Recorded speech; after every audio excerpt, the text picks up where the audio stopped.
Hello everybody, it's me, John, back with another GT preview for you. This coming weekend, I'm going to the Feliz Exterminatus Charity GT. This is the third year, I believe, they've run it. I got my ticket as a prize at the Warzone GT. I'm going with a buddy of mine, and they were a little slow getting lists unlocked for everybody. So we are doing the video when we got it.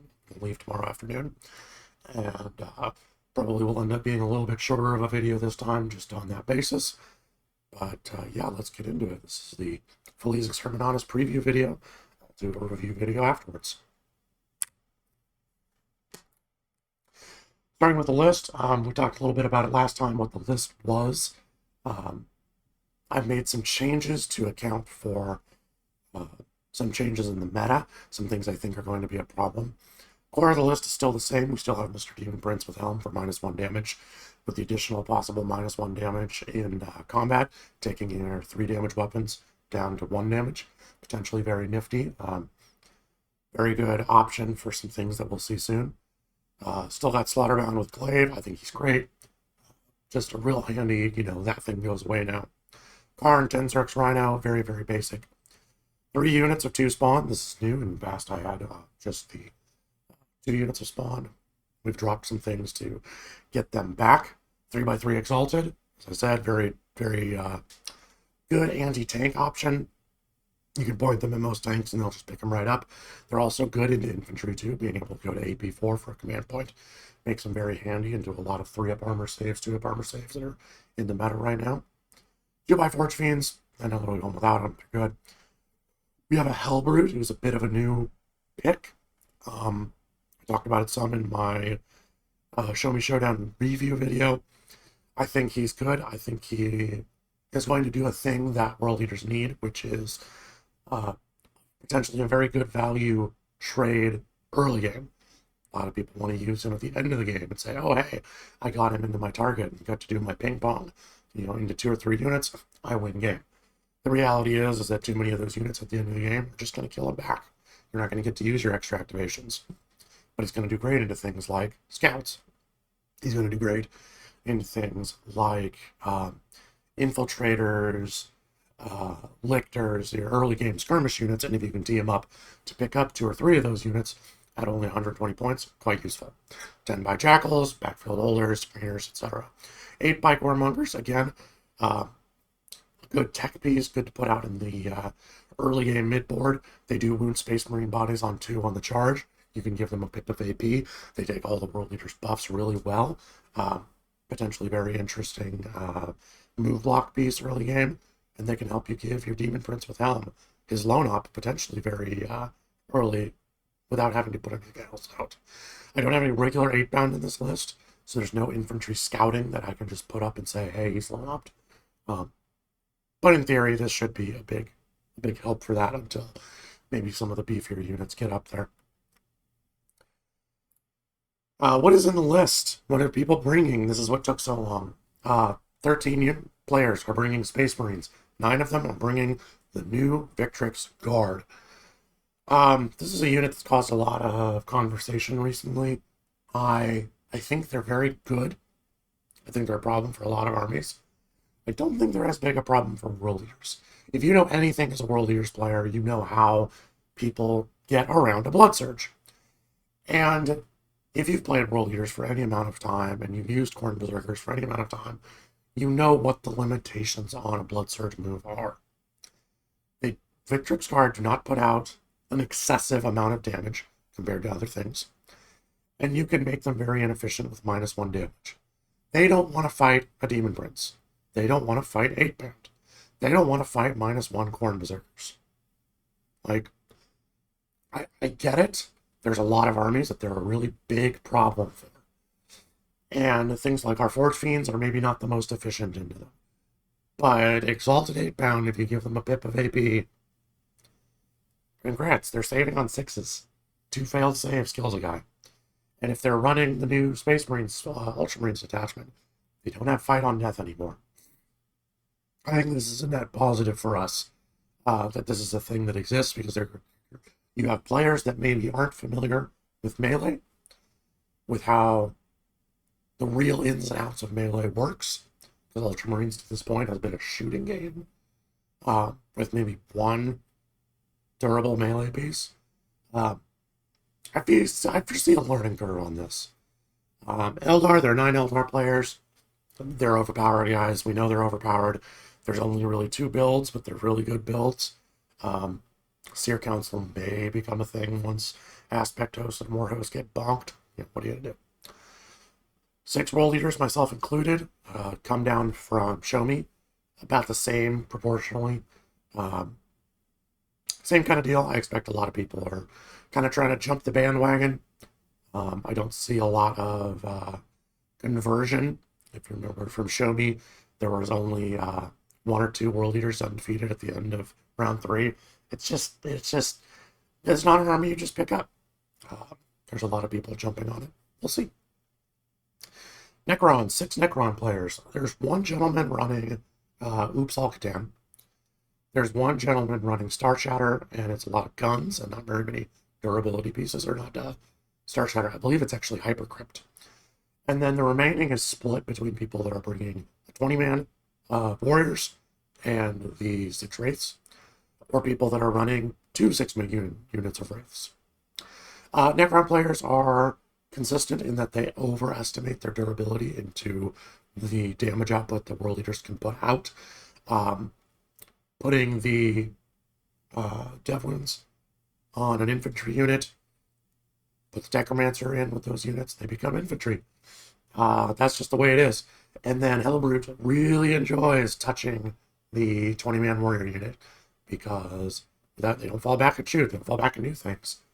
They have to activate into you. You can maybe keep them using resources and, keep them kind of in one place for until you're ready to actually pick up the unit with your card brick.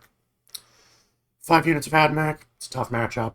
It's another case where maybe people are jumping on it. We'll see how it does. I think enough people are teching for it. Enough people know what it does at this point. 5 Death Guard players, not typically a problem. 5 Chaos Knight players, that's a dirty, dirty data sheet. The triple or double Gatling spoiler is still just terrifying. Not as big of a problem. And with 3 units of Exalted, I feel fairly confident about my ability to deal with it. 4x Nads, 4x Demons, Wolves and Blood Angels are kind of in the same mode where they want to do melee tech. Michael Mann won an event with New Space Wolves just recently. You can get away with brawly builds, but again, it requires a lot of patience, and there's a lot of things that can go wrong. Guard, Custodes, Tau, T-Sons, again, it's all very much, there's kind of a build that's good right now. Depending on the layout, depending on the mission, they can be annoying. If we remember from Show Me Showdown, Custodes have the ability to just dice you out of a win. That's the way it goes.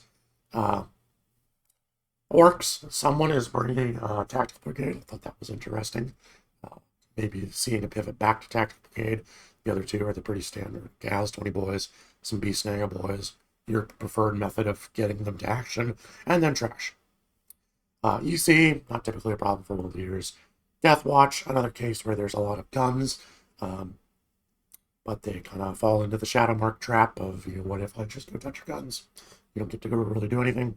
2 Sisters players, one of them is running the Triple Sacrosanct build that has, it can be a problem to just run and go get, but typically I can kill a brick of them in a game, in a turn. It shouldn't be too bad of an issue. And then 1 gentleman bringing Army of Faith, that would be my friend that I'm going with, who has a build that is very spec'd into anti-melee. I do foresee him having some trouble with all of the Eldar that's here. Maybe some of the AdMech, I'm not sure. But, very, very, very solid build, kind of off meta that he's been running. So that's most of what's going. There's a couple bits and bobs. I think the only thing that's not there is Agents. Sorry, Agents players. But that's most of what's going to be there, other than Eldar, and maybe some AdMech, not a whole lot of just really hard things to avoid. I did skip over Demons. They do have 1 person bringing Plague Legion. I don't want to play that. That sounds not fun. I really don't want to see what that stat check feels like, but, we'll just see.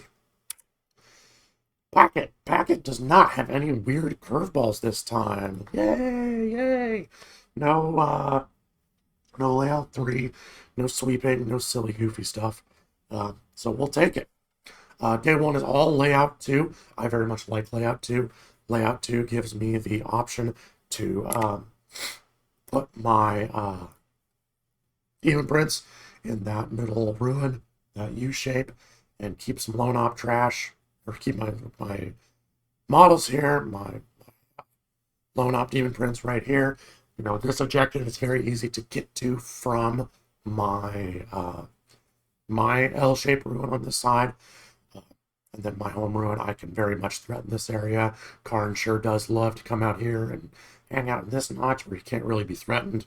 You're going to see that pretty much every single mission that I play, where Karn is probably just going to beeline to this spot. I'd hang out there. Nice good lanes for my Forge Fiends to poke out and cause trouble on the middle objectives. Lynchpan is going to be a lower scoring, a lower differential game.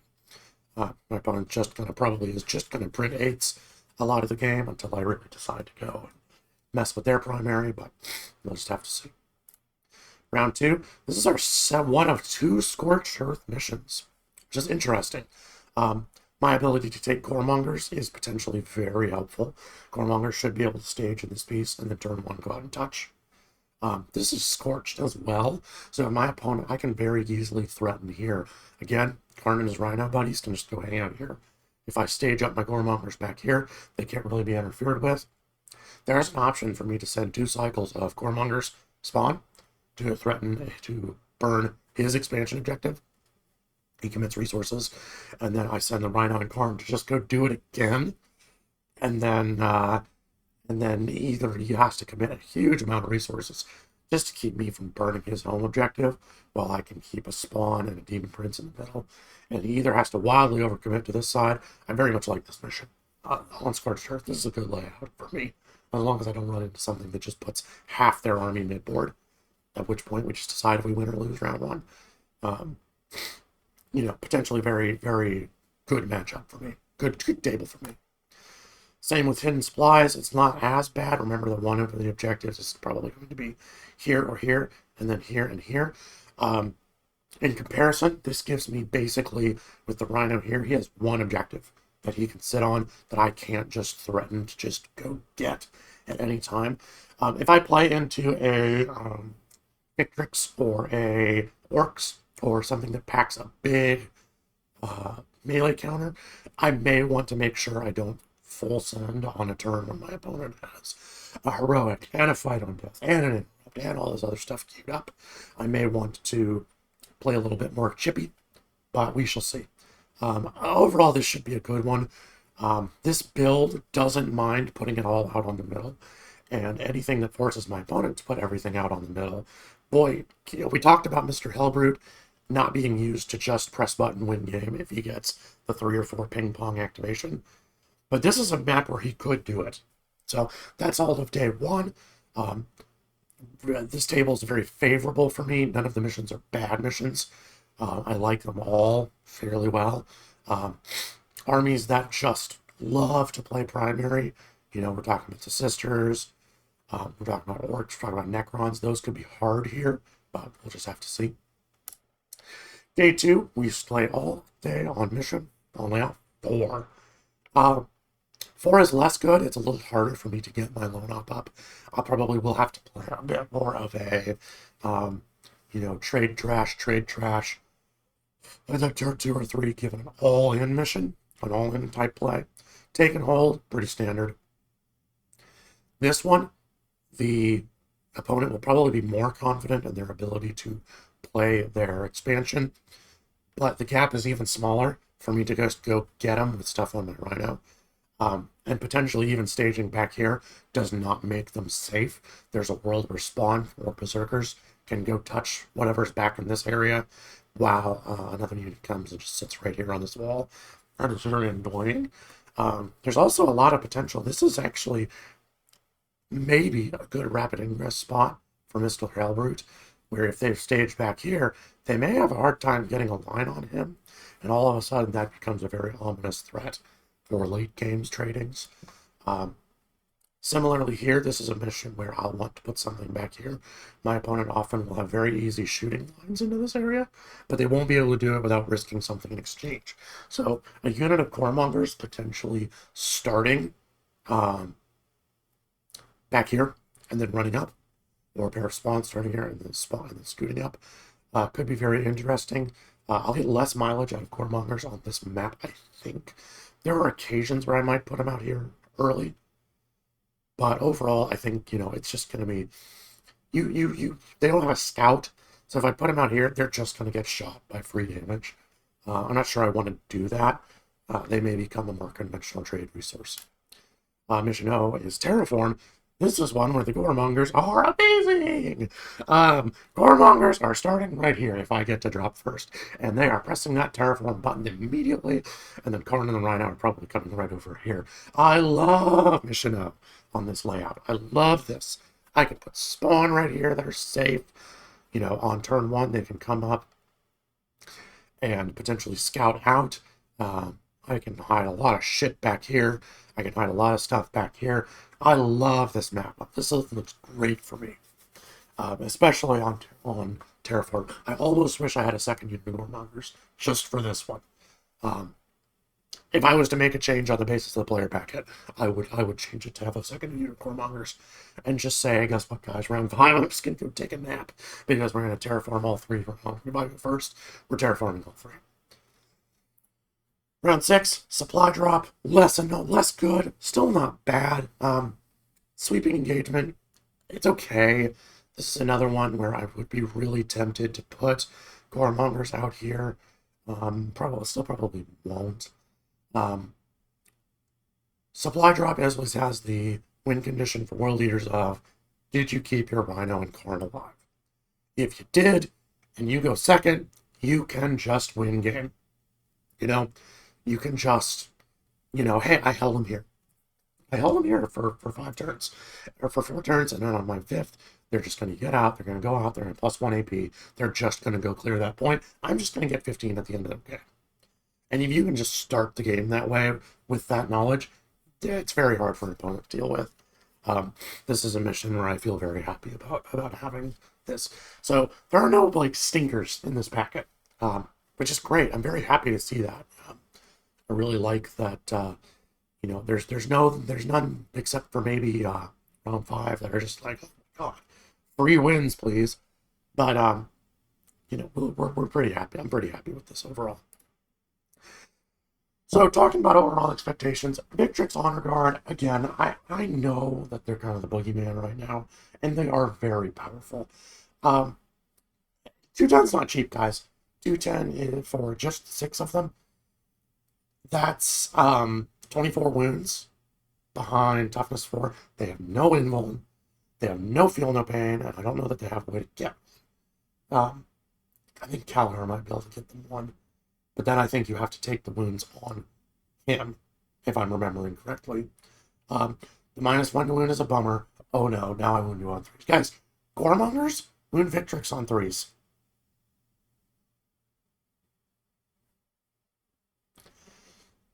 If they've got Ventress and you just don't feel like giving them +1 AP, don't. It's okay. Demon Prince wounds them on 3s. Burn Berserkers, wound them on 3s. Take Devs. Don't care about -1 to wound then, do you? 4 wounds is an annoying number. I promise you, it is surmountable. The Blood Surge is annoying. You come closer to me, I make you touch Jackals or Spawn, and then I hit you with Karn. Right? Like it's okay, guys. We'll be okay. -1 damage hamstrings their output in a way that they really hate. Forge Fiends, again, 3 damage is not the most efficient profile into them. These are manageable. And if they're putting a lot of points into them, and they're players that maybe don't know what makes them tick with the reactive move, he can do the reactive move all he wants. If he's using it to extend his Blood Surge, he still has to come closer to you. And it happens in the movement phase. So you can try and bait it out and you can get him to put it in a place and then say, oh, okay, you put that there. Now this is going here. Now this is going here. Takes Kate Iscarius. Yeah, you can do another one. Okay, cool. It's the same problem twice. Just play smart. If you're playing World Eaters, you know how to get around it. Again, a good number of melee mirror. Weirdly, Ultramarines now think they're melee players. They can go and there's some potential there now. I know I said it last time. I did get diced a little bit on that. That's the way it is. People are going expecting a little bit more into the. People are going to want to try and kill Victrix. People are trying to take data sheets that are good at killing Victrix. The data sheets that are good at killing Victrix are not as efficient into your 10-man Corn Berserkers. They're not as efficient into Spawn. They're not as efficient into the Demon Prince. You know, if people are trying to take 4 damage weapons and just say, hey, guess what? I can just go into you with a high strength damage for a weapon. You can make it damage 2 on your Prince. If you can trick them to putting that into your Prince, that's a great trade. You're real happy with that. I was really surprised to not see Possessed. There is one CSM player, and I don't think he's playing any Possessed.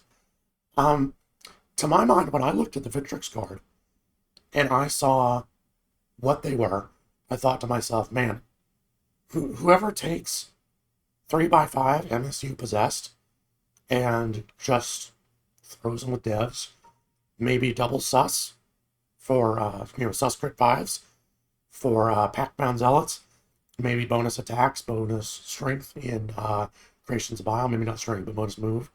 That could just eat that brick, right? That could be really tasty. So I was really expecting to see more of that.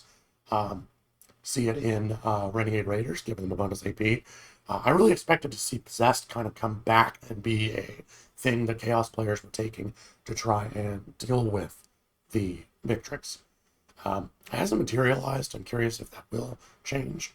2 damage. Guys, 2 damage is the profile you want into them.